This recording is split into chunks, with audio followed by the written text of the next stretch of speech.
Senhor presidente dessa sessão, Cacá Andrade, senhoras e senhores senadores, senador Fleury do meu estado, complexo de comunicação do Senado, rádio, TV, jornal e agência. Senhoras e senhores, é impressionante a incapacidade da presidente Dilma em reconhecer os erros e desacertos.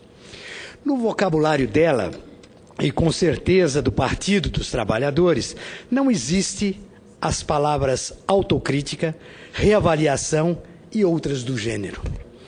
Não dá para acreditar que, com todos os sinais de paralisia da economia, a presidente continua a dizer que está tudo bem e a repetir qualquer crítica à condução, a repelir qualquer crítica à condução do Brasil. Ou ela pensa que vai haver um milagre para transformar em verdade as patacoadas do ministro Manteiga, ou ela acha que todo mundo é bobo e não está vendo o orçamento doméstico encolher dia após dia, pressionado pela inflação, sempre no teto da meta. Até mesmo o comemorando superávit da balança comercial em agosto é resultado de mais um velho truque, muito ao estilo do atual governo. Contabilizaram a venda de uma plataforma de petróleo da Petrobras para a própria Petrobras, de mim para mim mesmo, com muito amor próprio. É o desespero de um governo que em 4 anos conseguiu um desastre sem precedentes para a economia do Brasil.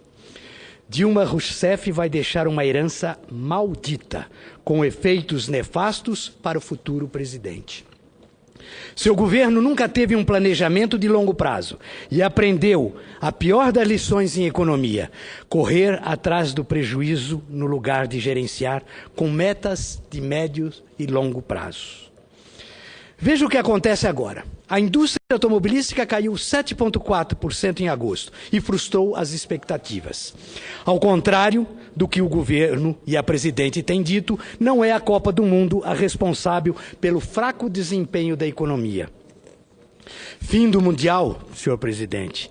As vendas de veículos não se recuperaram e dificilmente haverá mudança no quadro, mesmo com a tentativa dos bancos públicos em oferecer taxas mais favoráveis para a aquisição de automóveis. Dilma desorganizou a economia do país e nos colocou ladeira abaixo, sem freio ou rumo. A situação é tão grave que o The Economist chegou a fazer chacota da situação brasileira ao comparar a economia com a dancinha da garrafa, em que os participantes vão tentando passar por debaixo da corda cada vez mais baixa.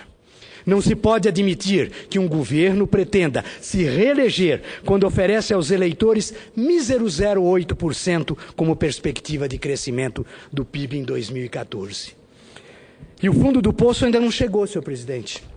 Senhoras e senhores senadores, conforme a pesquisa Focus do Banco Central, o tombo do primeiro trimestre será seguido por mais um fracasso no segundo. Isso deverá levar o Brasil a um crescimento em torno de 0,5%.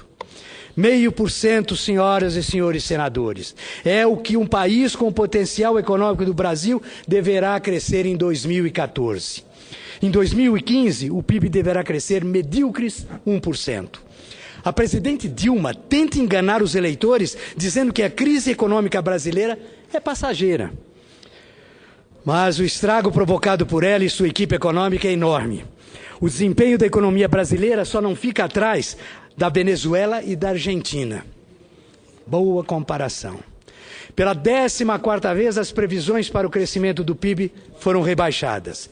Aí vem a presidente falar em pleno emprego, do aumento real dos salários, dos programas sociais do governo, de seu governo. Ora, se a economia vai mal, tudo vai mal. E é apenas uma questão de tempo. Mas sabe, dona Dilma, a senhora sai. E sabe quem fica? O povo, com essa herança maldita, com uma enorme dívida e com a sua família pagando o resto das décadas um mau governo que a senhora está os presenteando. As paradas de produção nas fábricas de automóveis continuam. Além do mercado doméstico retraído, as exportações estão em baixas e a montadora precisa reduzir os excessos de estoque. Nesta semana, a Ford suspendeu a produção de carros e caminhões na fábrica de São Bernardo do Campo, no ABC Paulista. Seria uma parada para ajustar a produção com menor demanda. Mas o fato é que os operários só voltarão ao trabalho na próxima segunda-feira, no que tem sido qualificado como parada emergencial pelos próprios sindicatos.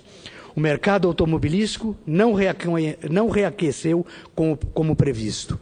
As ofertas especiais de juros e bancos públicos para aquisição de automóveis não vão surtir efeitos. A maior parte das famílias estão endividadas com a prestação da casa própria, com o financiamento de carros, com a linha branca e poupança cada vez menor. A decisão de trocar de carro exige planejamento e muitas vezes sacrifícios. Não por acaso esse sonho tem se adiado por muitos brasileiros. A inflação corrobora essa tendência.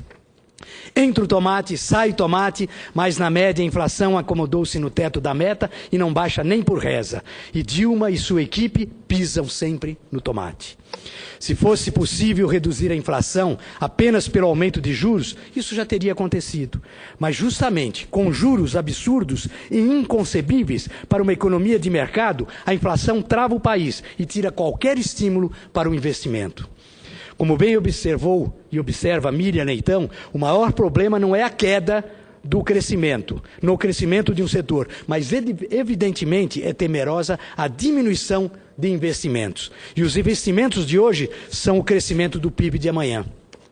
O que, lamentavelmente, estamos assistindo é o desabar de um mundo de mentiras e manobras, de um governo que, ao longo de 4 anos, liquidou a economia brasileira como jamais visto em toda a história.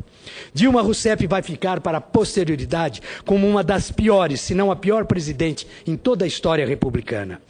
Com sua visão dogmática, intervencionista e sectária, conseguiu jogar por terra a estabilidade econômica e levar o Brasil à recessão técnica.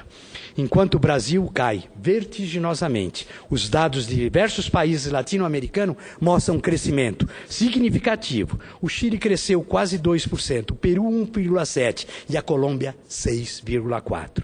Os Estados Unidos, por sua vez, saindo de uma recessão, que estão crescendo cerca de 2,5%. Alemanha, Rússia e França também têm crescimento positivo.